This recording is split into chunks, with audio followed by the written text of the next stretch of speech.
Hey guys, Dazzler Magic here, and it's finally time to reveal another mechanic from Ravnica Allegiance. This time, it's Gruul's turn. But before I jump into that one, there was one that just completely slipped under the radar yesterday. I don't know who leaked it or from where. It's in French, and it's a phrase.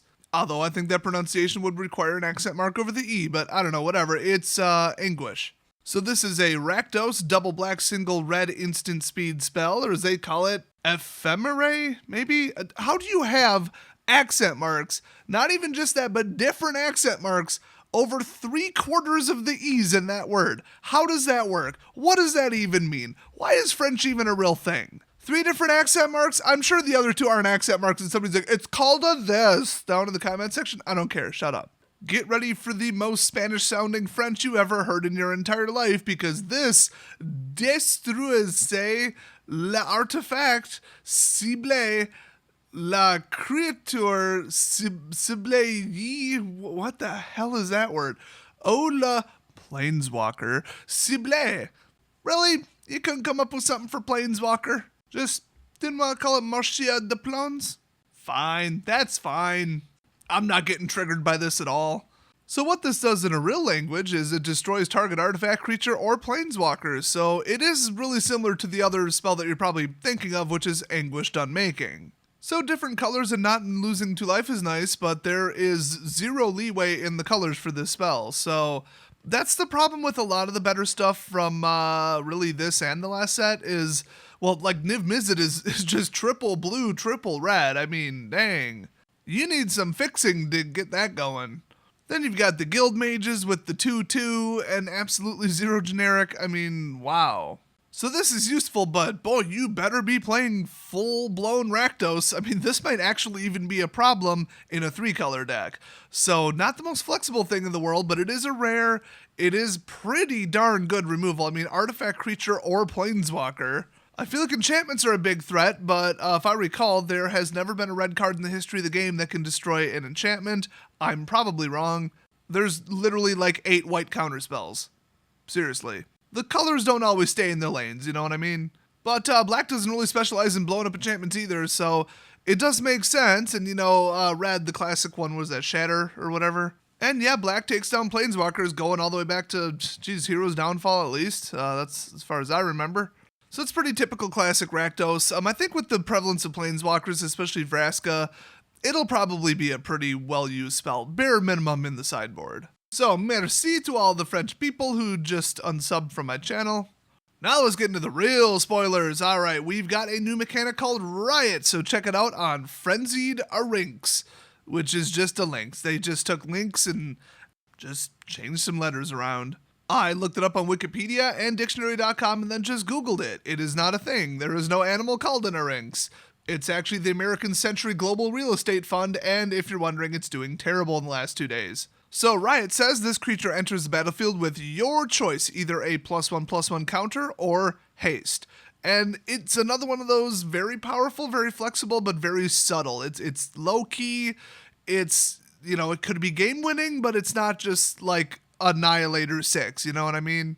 It's not a board wipe, it's not, protection from multicolor. I mean, this is not just shockingly in your face as a mechanic, but I mean, this thing, look at it. If it comes out as a 4/4 trampler for 4, that's already pretty dang good. It has pay 6 and +3, so, already having native trample is pretty cool. But if you don't need it, or you just need to do the damage now because they're tapped out, boom, drop this in and surprise, 3 damage in your face. So it's flexible. It could be a game winner. If they're playing Gruul, you can be pretty darn confident that at any point they could drop in almost anything and you'll get run over by it because it'll have haste. Absolutely 0 time to react. Classic Gruul. I love it. So obviously the wiser choice in almost any case would be to enter with a counter because you get that turn after turn after turn. Why strike for 3 now when you could strike for 4 later, plus it has trample? Of course, trample not part of the mechanic. It's not true for all of them. Just for this particular case, it would be better in the long term to drop a 1/1 on it unless you have a reason not to. If you really need that haste, you could finish somebody off and it could be lethal, and then who cares if it has a counter or not if you just won the game. So the other example they give is Gruul's Spellbreaker. This is going to be a $5+ card if it really catches on. It's a 3/3 for 3, so nice size there. It just coincidentally happens to also have trample. It has riot, so you could bring it out as a 4/4 for 3 with trample, which is why it's a little bit better than that. I'm just going to call it a lynx because that's what it is. And then as long as it's your turn, you as a player and this card have hexproof. Or I should say this creature, the Gruul Spellbreaker, has hexproof. No such thing as a hexproof card. That is not a thing yet. So, I mean, hey, Trampler, maybe they don't have enough blockers. Bring it in as the 3/3. They just have a 1/1. You trample past and you win. Pretty narrow. Honestly, I would just drop it in and either give it haste a different way or just not swing with it like a normal person. Who cares? And it's a 4/4 Trampler for 3. This is going to be pretty beast right here. I like it. I think if somebody can get them plus Simic mixed together with all the counter manipulation, you'd be able to do something pretty whacked. Also, they have confirmed in the original article that there will be some other way to grant creatures riot, because they specifically said if it gets 2 copies of riot, then they both would resolve independently. So you could give it a +1/+1 counter twice, or I guess give it haste twice, I don't know why you would, or give it a counter and haste. Wouldn't that be fun? So honestly, it's kind of like an explorer that always hits a non-land and doesn't show you it's on top of your deck. You're just like, hey, I am going to get a counter.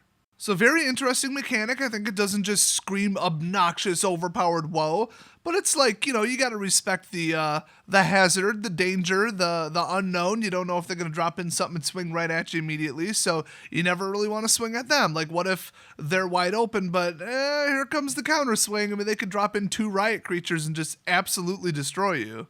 So overall, I like it. It's not really the type of deck I usually run, but who knows? I mean, I've even built red decks lately, and I never play red. But this creature itself, I mean, it's not bad, although who really hits you as a player with a spell during your turn? I mean, that's not unheard of, but I don't know. It's like if they want to play around it, they're playing like Red Burn, they would just cast the spells during their turn.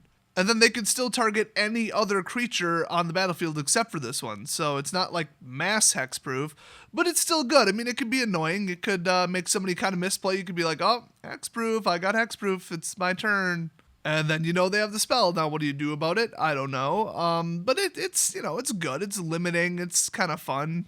It's not nearly as annoying as Carnage Tyrant. Let's put it that way. So who knows, maybe this is the cure to mill. I mean, it could be anything. You don't really know until the meta kind of shapes up what this will protect from, if anything. But overall, I think this is a really good card.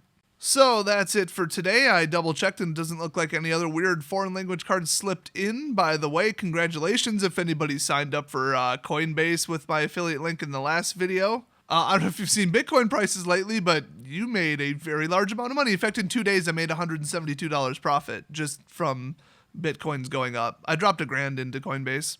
Hey, it's like I say, when I smell blood, I smell blood. And by blood, I mean money. There's a reason I bought, it ended up $15,000 worth of Ultimate Masters. And I made over $3,000 profit and I still have some of the cards sitting around. Hey, when you see that opportunity, you got to jump on it, even if there's a little bit of risk. That said, there's a damn good reason that there's not an affiliate link in the description of this video. It's because you probably shouldn't buy Bitcoins right now. You already missed that train. They're at over $4,000. There's no guarantee they're going to go up any further. This is actually kind of high. If you call it a recovery, cool, then who says it's going to continue to go up after this? I mean, there's no real particular reason. So it's actually not a terrific investment right now, but 3,300 was low. So that's your Gruul mechanics / Bitcoin finance update for the day. Hopefully you guys enjoyed it. Don't forget to like and subscribe, and I'll see you guys next video.